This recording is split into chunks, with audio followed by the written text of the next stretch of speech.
Knowledge is power. We're here to charge your batteries. AgriTalk.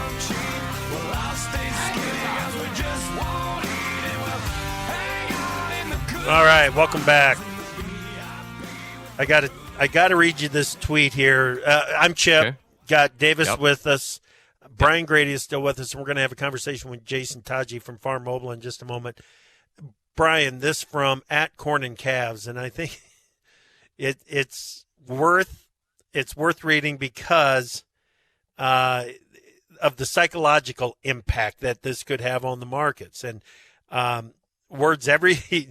Corn and Calves says, words every grain buyer is going to hear for the next decade from farmers. Yeah, X price is nice, but do you remember the harvest rally of 2020? It's going to be the psychological impact is definitely going to be there. No doubt. Okay, Beach, let's talk with Jason Tatge. Jason is the CEO of Farmobile, and he joins us right now. Jason, how you doing today? Are you there, Jason? Yes, sir. Can you hear me? You bet. Gotcha. Oh, okay. All right, man.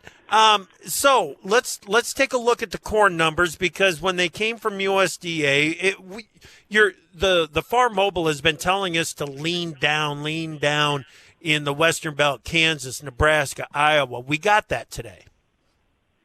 Yeah, we got a little bit of that today. I was really surprised, though. I think more so by the eastern numbers coming down, especially in Illinois. You know, we haven't quite seen that in our sample size thus far. But that was kind of the more surprising part to me. I think the western part we were kind of anticipating, but the eastern part was kind of more of a shocker to me.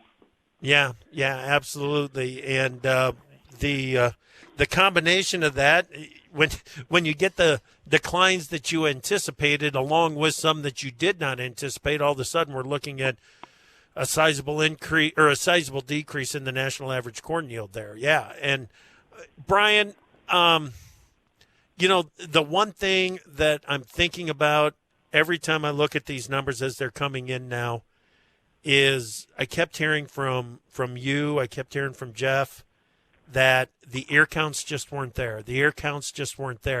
Which kind of put that corn crop behind to begin with, and then you keep it as dry in July and August as it was, and you don't add the kernel depth. That's when you end up with this kind of a trend in yield.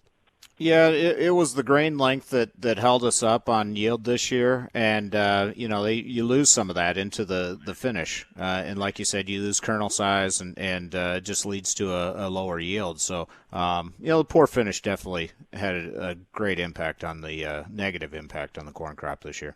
That's right. Jason, on the soybeans, USDA went in the opposite direction here. What do you think's happening?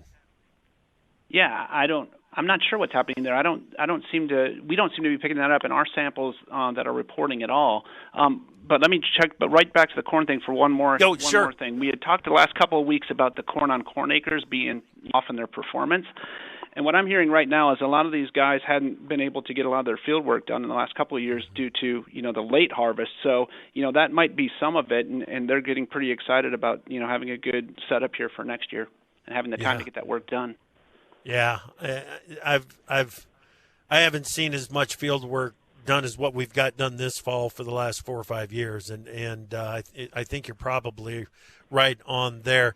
Beach, we were talking earlier about this drop back in the national average bean yield, and it didn't look like it was centered in any one area, was it?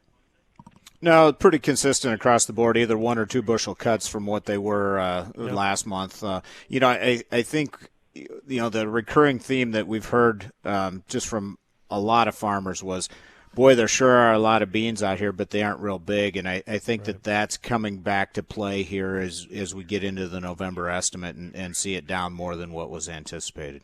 Yeah, Brian, when we were out on crop tour, you guys were out on crop tour, and those pod counts were coming back. The expectations were so high for this bean crop. And, of course, we all know what happens. August, just too dry.